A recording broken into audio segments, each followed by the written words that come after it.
لندن پایتخت و بزرگترین شهر انگلستان و در عین حال بریتانیا است. این شهر در کنار رود تیمز یا تمز در جنوب شرقی انگلستان در منطقه زیبا که به دریای شمال میرسه قرار داره و بنابر تخمین سال 2025 جمعیت اون نزدیک به 9 میلیون نفره. اینجا به مدت بیش از 2000 سال سکونتگاهی چشمگیر بوده. بعد نیست بدونید که این شهر توسط رومیان که اون رو لاندونیوم نامیدن بنا شده. خود واژه لندن اسمی باستانیه که از قرن اول دوران مشترک معمولاً به شکل لاتین شده لاندونیوم وجود داشته.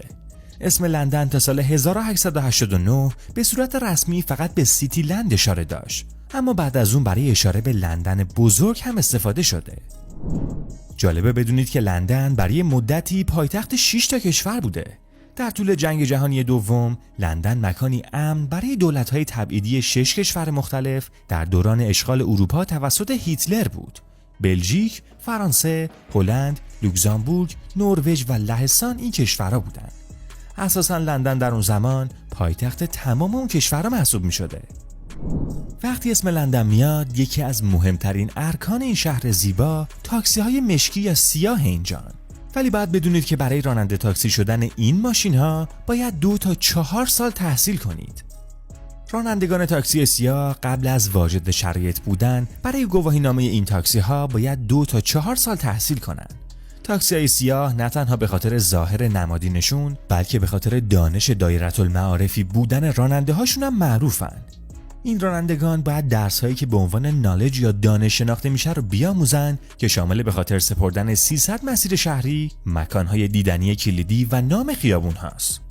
برای به دست آوردن این شغل باید یک آزمون جغرافیایی شهری معروف به همین دانشی که گفتم رو بگذرونید که 320 تا مسیر شهری، 25000 خیابون و همچنین 20000 مکان دیدنی در شعاع 6 مایلی در اطراف چرینگ کراس رو به خاطر بسپارید. تنوع فرهنگی هم در اینجا بسیار بالاست، طوری که بیش از 300 زبان توی لندن صحبت میشه. نزدیک به 9 میلیون نفر در لندن زندگی میکنن و بیش از 300 زبان در اینجا صحبت میشه.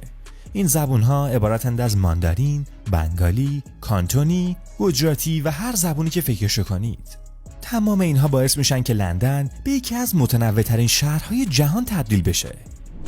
خیابون‌های اینجا هم در نوع خودش جالبه.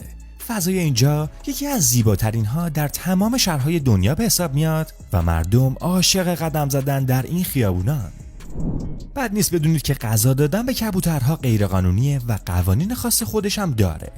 در سال 2003 کن لیونگستون شهردار لندن فروش خوراک و غذا دادن به کبوترها رو در نزدیکی میدون ترافالگار ممنوع کرد. این منطقه قبلا محل زندگی هزاران کبوتر بود که گردشگران قبلا از اونها عکس می‌گرفتن، اما اکنون تعداد اونها بسیار کمتر شده. احتمالاً اگه لندن رو بشناسین نام این برج به گوشتون خورده. به این برج بیگ بن گفته میشه، اما نام اصلیش این نیست.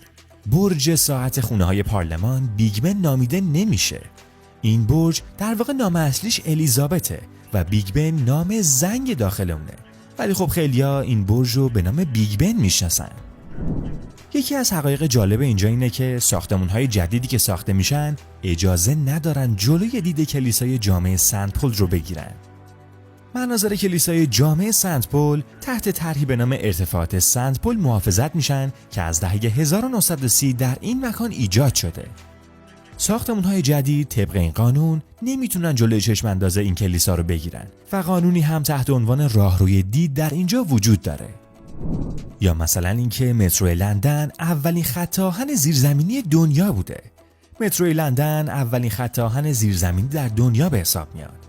در سال 1863 اینجا به عنوان راهن متروپولیتن افتتاح شد و در مجموع به 8 ایستگاه خدمات رسانی میکرد. این شبکه از اون زمان به رشد خودش ادامه داده. بر اساس گزارش ترافل فور لندن، امروز مترو لندن دارای 272 ایستگاه و هر سال شاهد 1 میلیارد و 350 میلیون نفر مسافره.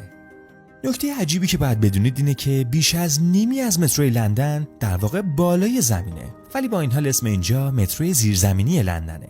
به طور دقیق فقط 45% از شبکه‌ها در تونل هاست. توی منطقه لندن بزرگ روزانه 670,000 نفر از دوچرخه استفاده میکنن. یعنی چیزی بین 6 تا 10% از جمعیت اینجا در هر روز از دوچرخه استفاده میکنن. محبوبیت دوچرخه به عنوان روشی برای جابجایی توی لندن در حال افزایشه. اجرای برنامه سامانه دوچرخه اشتراکی در ژوئیه 2010 موفقیت آمیز بوده و به صورت کلی بازخورد خوبی دریافت کرده و مردم از اون زمان به بعد بیشتر عاشق دوچرخه شدن. وقتی اسم لندن میاد، احتمالاً در کنار هری پاتر و کلی فیلم و سریال جذاب، اتوبوس‌های دو طبقه اینجا هم به ذهنتون خطور میکنه. حالا نکته جالبی که هست اینه که آیا میدونستید که در گذشته اتوبوس‌های لندن رنگارنگ بودن و برای هر مسیری رنگامیزی منحصر به فرد شده بودن؟ این سیستم به مسافران کمک میکرد اتوبوس مناسب رو شناسایی کنن. اما توی سال 1907 یه جابجایی اتفاق افتاد و اتوبوس‌ها همگی رنگ جدیدی رو به تن کردن. رنگ قرمز روشن که به نمادی از خیابون‌های شلوغ لندن تبدیل شده. یکی از عجیب‌ترین حقایق اینجا اینه که پرواز بادبادک ممنوعه یا حداقل نگاه سختگیرانه‌ای بهش میشه. بذارید بیشتر براتون توضیح بدم. این قطعاً یکی از جالب‌ترین حقایق در مورد لندن به حساب میاد. آیا میدونستید که قانون پلیس متروپولیتن در سال 1839 میگه که پرواز بادبادک‌ها توی پارک‌ها، سایر مکان‌های عمومی یا به گونه‌ای که دیگران رو آزار بده غیر قانونیه؟ با تمام این تفاسیر، اگه بازم میخواید بادبادک پرواز بدین، چند قانون وجود داره که باید ازش پیروی کنید. برای مثال اولش اینه که بادبادک خودتون رو توی هواهای بارونی یا طوفانی به پرواز در نیارید. دومیش اینه که بادبادک خودتون رو نزدیک جاده‌ها یا مسیرهایی که ممکنه حواس وسایل نقلیه رو منحرف کنه نبرید. قانون سومش هم میگه که همیشه بعد از پرواز بادبادک‌ها رو تمیز کنید و در حالی که از بادبادک‌های کششی قوی استفاده می‌کنید، باید دستکش بپوشید که بتونید به راحتی اونها رو کنترل کنید. یه نکته مهم رو یادم رفت بهتون بگم، اونم اینه که شهر لندن کوچکترین شهر توی انگلستان به حساب میاد. لندن ممکنه بزرگترین شهر در انگلستان و بریتانیا باشه، اما شهر لندن تنها یک شهرستان تشریفاتی، یک ناحیه دولت محلی و فقط بخش کوچیکی از اونچه که ما به عنوان لندن بزرگ میشناسیمه. این منطقه تنها 1.12 مایل مربع یا تقریباً 3 کیلومتر مربع وسعت داره. توی این شهر زیبا جایی وجود داره به نام چشم لندن. چشم لندن بلندترین چرخ و فلک در اروپا است. این چرخ و فلک 135 متر طول و 120 متر قطر داره. از طرفی 32 کپسول داره و 30 دقیقه طول میکشه که یک دور بزنه. وزن کل چرخ و فلک هم بیش از 1000 تنه. نکته عجیب اینه که لندن در گذشته شهر بسیار کثیفی بوده. لندن در دوران قرون وسطا واقعا شهر کثیفی بوده و اسم مکانهای اینجا این موضوع رو به خوبی نشون میده. جاهایی مثل کوچه‌های کثیف، تپه‌های کثیف و مسیرهای کثیف. حتی خیابونی به نام ماونت پلزنت یا کوه دلپذیر هم که در لندن وجود داشت با واقعیت در تضاد بود و به عنوان محلی برای دفن زباله استفاده می شده. بعد نیست بدونید که کوچه شربون یا شربون لین در گذشته به کوچه شتبون یا شتبورن لین شناخته می شده و برای مدت طولانی به عنوان دستشویی عمومی به کار می رفته. از طرف اینجا شهر پرسر و صدایی هم بوده. لندن به حدی پرسر و صدا بود که گفته میشد امکان اینکه صداهای بلند رو از سوری هیلز بشنوید وجود داره. در کتابی با عنوان بایوگرافی نوشته پیتر آکروید اومده که صداهای چکش صنعتگران، فریاد تاجران، صدای زرگران و بشکه‌سازها لندن رو فرا گرفته بود، به طوری که تحمل اون امکان پذیر نبود. صدای ناقوس کلیساها، ناقوس صومعه‌ها، زنگ خاموشی و زنگ نگهبانی رو هم باید به سر و صدای لندن در اوایل قرون وسطا اضافه کرد. حالا با تمام نکاتی که گفته شد، نظر شما راجع به لندن و حقایق جالب این شهر چیه؟ حتما توی کامنت ها واسمون بنویسید. مرسی از اینکه با لایک کردن ویدیو و سابسکرایب چنل ازمون حمایت میکنید و یادتون نره که با کلیک کردن روی این ویدیو به تماشاتون از ویدیوهای دیگه کانالمون ادامه بدین.